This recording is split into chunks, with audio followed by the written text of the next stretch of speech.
guys, welcome back to the channel. Let's talk a little bit, Eurovision Weekly recap. And we have some stuff to talk about because we can begin today talk about the fact that Golan received the Hero Award at the United Hatzlaha. I know someone tried to tell me how to pronounce it, but sorry. Hatzlaha 5th Annual Gala in New York, June 4th. She received the Hero Award. So let's watch the segment together, shall we? Eurovision. It's the world's largest music competition, with over 50 countries participating every year. Israel has participated in the contest since 1973 and has won 4 times, winning with songs Abba Nibi, Hallelujah, Diva. I love that song still. And most recently in 2018 with Netta's Toy. I'm not your toy. This year, Israel was represented by 20-year-old musical sensation. Yeah, she was only 20. Golan. Born in Kfar Saba, Israel, she spent a significant part of her life living in Russia and participated in multiple televised song contests there. Oh, damn. After the breakout of the Russia-Ukraine war, she moved back to Israel. Okay. Golan went on to compete in Israel's top talent show, Hakochav Haba, Rising Star, and won with a rendition of Aerosmith's I Don't Want to Miss a Thing. I mean, she can sing. We know she can sing.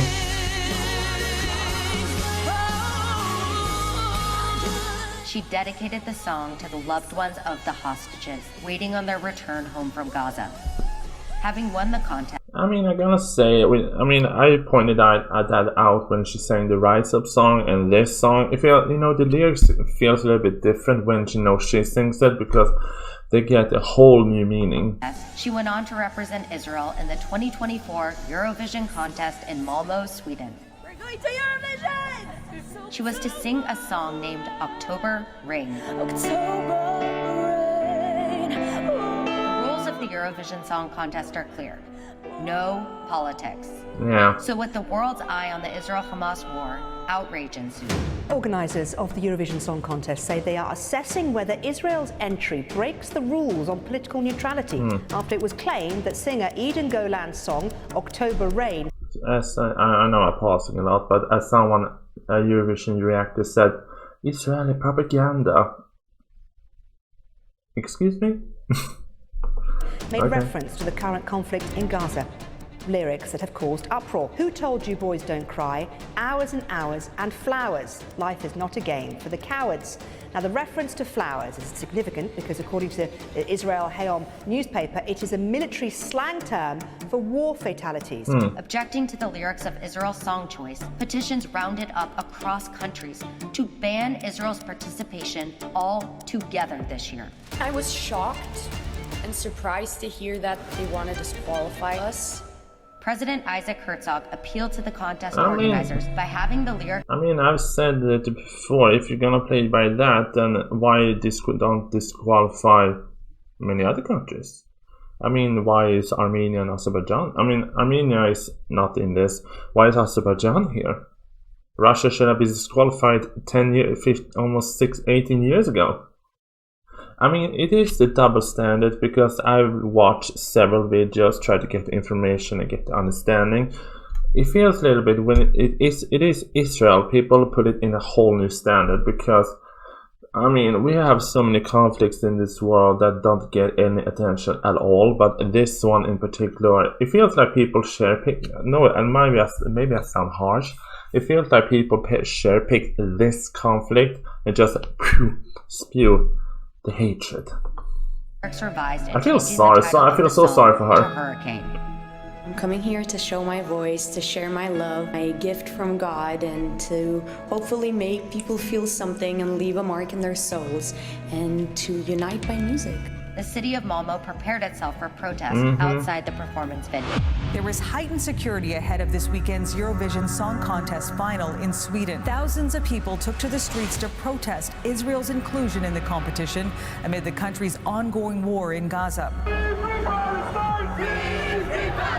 #1 police operation there's ever been in Sweden. Jesus, this whole, you can tell this was a mess. It was a mess. Helicopters overhead, drones in the air. Some of the protesters tried to rush the entrance of the arena where the Eurovision was taking place. In a competition where politics are supposed to remain at the door, Golan's rehearsals and performances were met with intense booing by thousands in the crowd.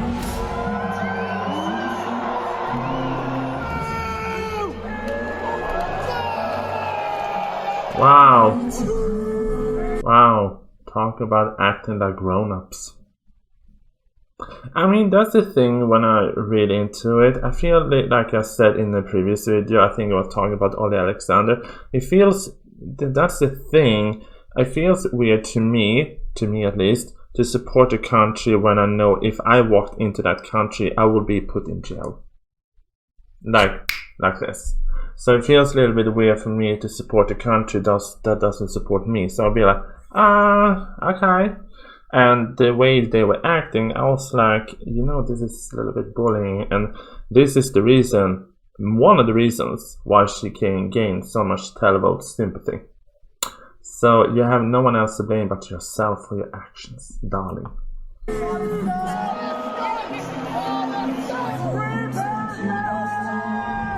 Threats to her were so intense that she was the only participant constrained to her hotel room. The Israeli singer has actually been confined to her hotel room. Other than being allowed to go to rehearsals, there are armed guards stationed now at her hotel. At press conferences, she was tested by journalists and fellow contestants. Have you ever felt that by being here, you bring that question for other participants and public? You don't have to answer that question if you don't want to. If you want to answer, please. I think we're all here for one reason and one reason only, and the EBU is taking all safety precautions to make this a safe and united place for everyone. And I mean, also, it didn't help the fact that many of her fellow competitors gained up on her and tried to bully her as well. Yes, Bambi Thug, I'm talking about you. So I think it's safe for everyone. And Mariana Sati. We wouldn't be here for any you. I talk about you too. Yeah. Eden Golan persevered and shined. She performed her heart out, making it all the way to the grand finale. Wow, I'm over the moon about the results. I'm truly grateful for all the support I got from everyone. Play with me, look into my eyes and see. People walk away but never say goodbye. Ultimately, winning 5th place overall and 2nd place in the popular vote, she was never alone. Millions voted and advocated for her. Fresh from. I mean, I'm gonna say it was also interesting the fact that she won the online voting twice. she won the online voting in the semi-final and the finals. So yeah, I mean, that is the thing. I was talking to people about Eurovision yesterday randomly, and I said if the situation was different in the world, this is the actual winner to me. And I still stand by it. Her 5th place finish at last night's Eurovision Song Contest, Israeli singer Eden Golan has returned home. She was greeted warmly upon her return home to Israel by her family and her fans, with great admiration for her spirit, her talents, and her strength to overcome the adversity she faced. United Hatzalah is so proud to honor Eden Golan with She deserves it.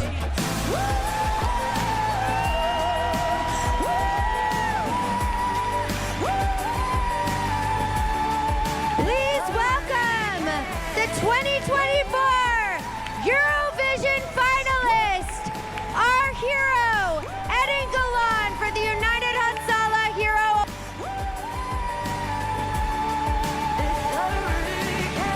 Pose, girl. Pose, girl.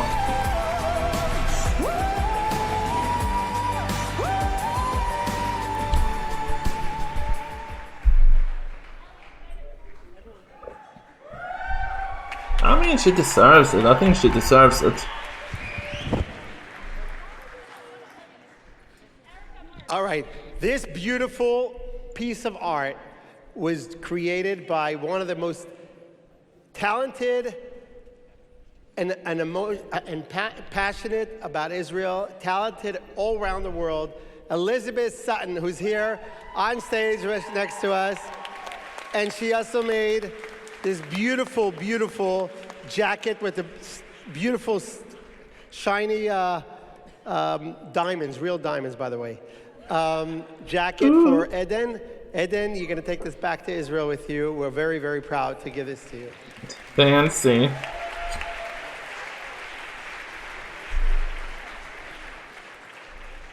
I mean, the portrait doesn't resemble the portrait resembles her a little bit, but okay. I mean, I'm gonna say it is a big deal, and I'm gonna say she actually deserves it. And when you think about so many people, you know, boycotting her and protesting and booing, this 20-year-old in the last month has grown, I think, years in experience. And I'm gonna say she deserves it so much, and I feel.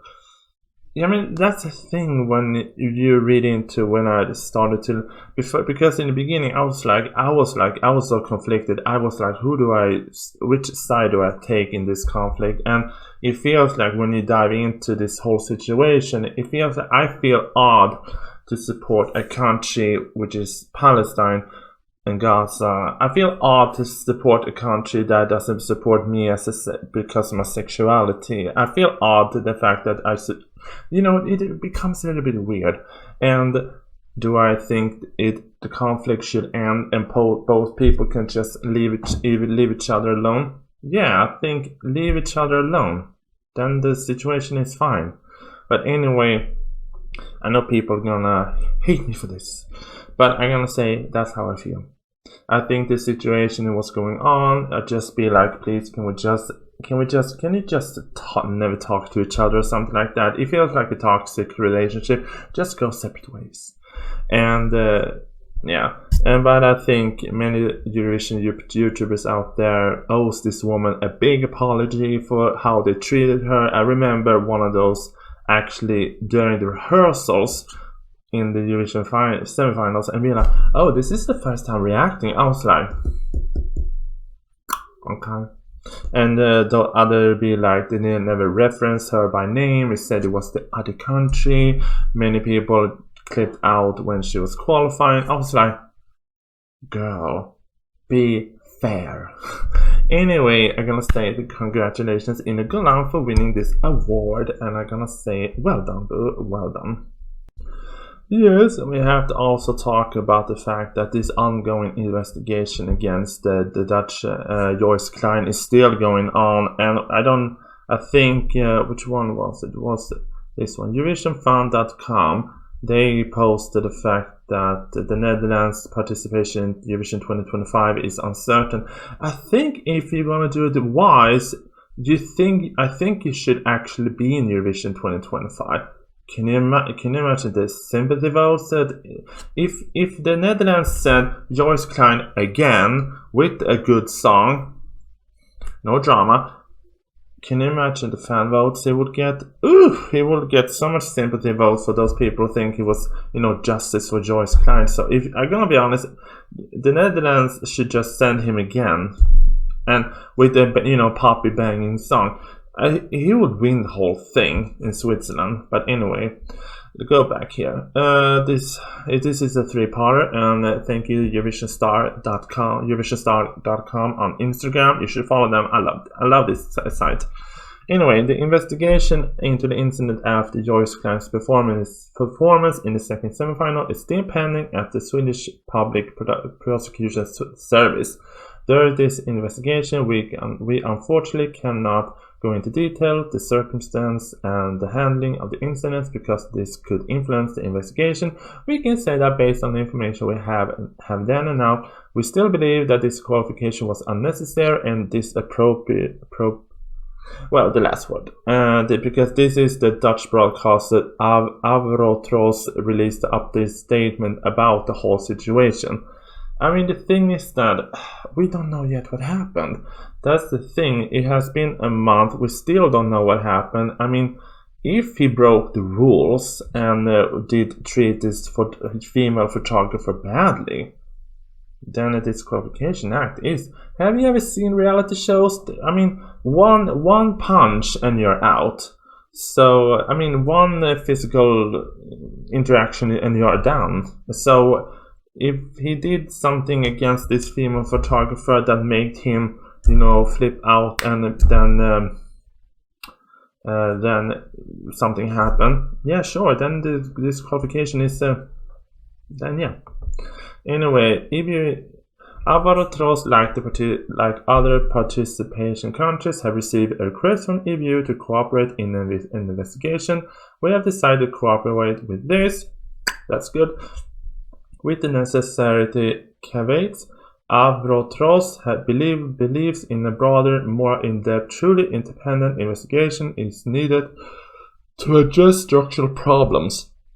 Not only the organization in Malmö and the EBU, also the rule and mandate of the reference group, the Committee of Delegate Participating Countries, the rules, procedures, and appeal possibilities in the events of complaints, and the increased pressure on the artists and delegations on the run-up and during the song contest should be subject on investigation by a recognized independent research agency. I mean, sure. I mean, I'm gonna say this whole Eurovision season still is a mess. 2024 will go down.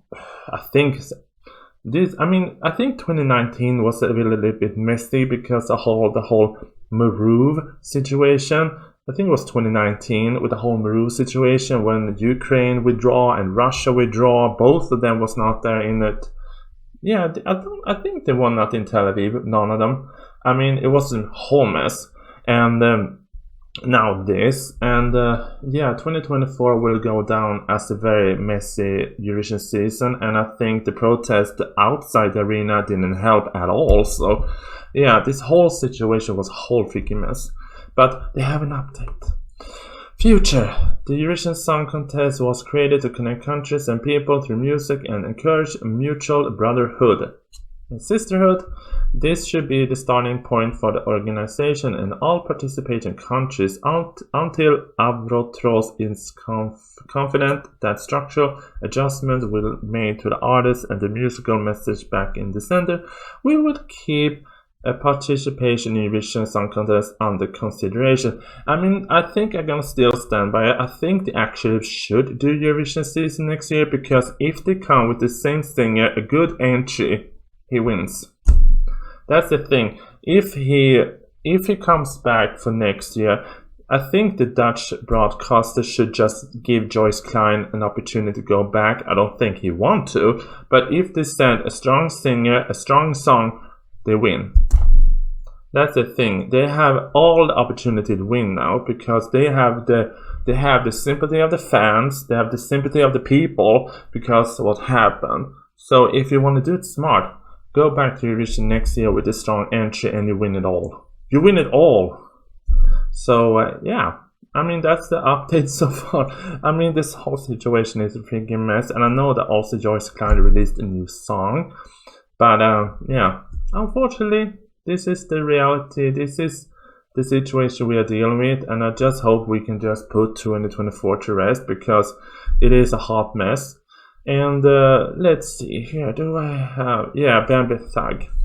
Miss Bambi Thug. According to easyextra.com, Bambi Thug confirms investigation into Eurovision 2024 incidents. Girl. In the aftermath of a controversial Eurovision 2024, Israel's representative Bambi Thug now confirms an investigation by the EBU is underway into alleged incident report by the Irish delegation. Okay. During a fractious contest which saw the Netherlands disqualified from on the day of the Eurovision Song Contest Grand Finale as numerous complaints from artists and broadcasters, Israel's Bambi Thug has now confirmed a further investigation will take place into the events that impacted their Eurovision experience. Okay. In an interview on Ireland AM, Bambi Thug confirmed that EBU is now looking into the complaints. This followed a series of incidents raised by the Irish delegation during the time in Malmö.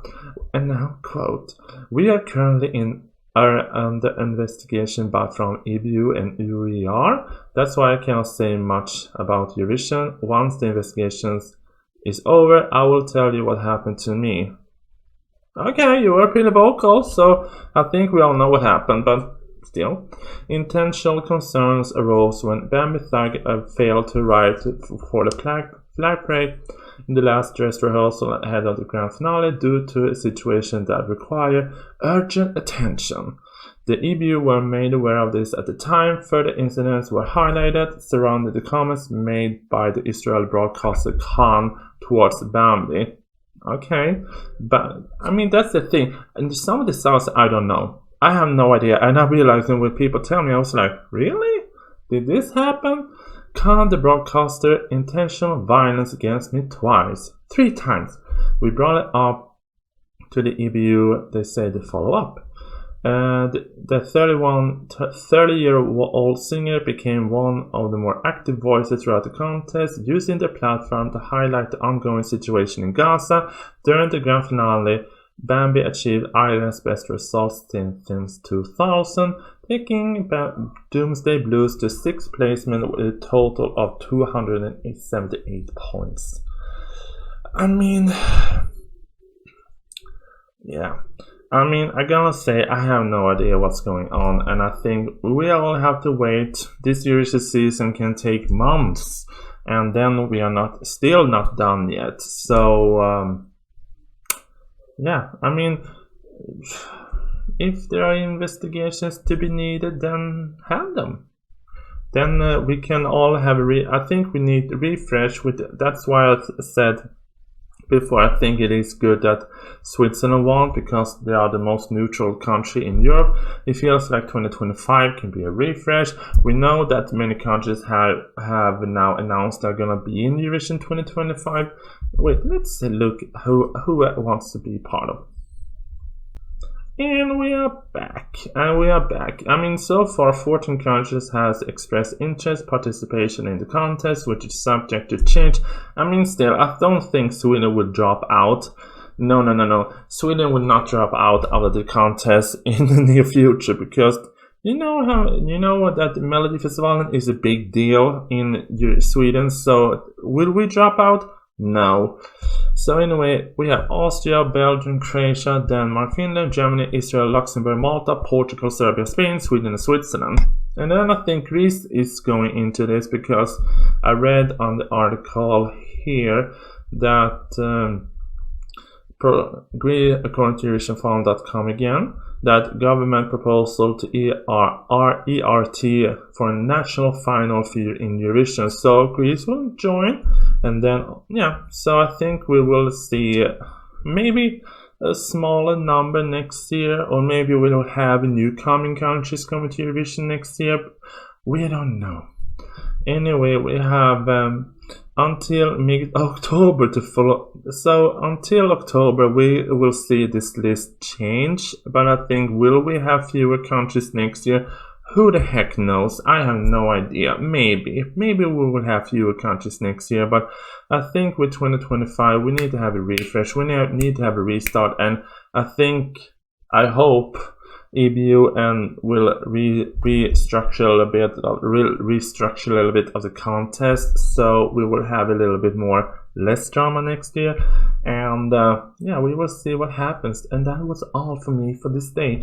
I'm gonna say this also, I have my holiday in July from July 1st to wait, how long do I have my holiday? I pull up the calendar. I mean, my holiday is from July 1st to July 21st.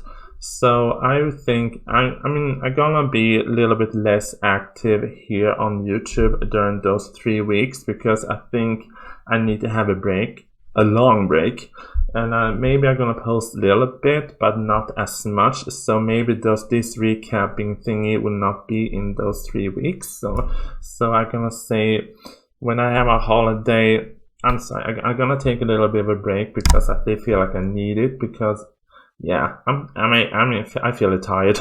I feel exhausted.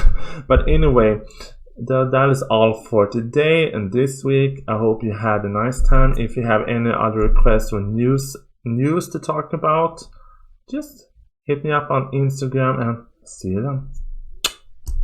Oh hi, you're still here. I hope you have not forgotten to subscribe. So subscribe here and look for the recommended video over here, and end credit now. Bye!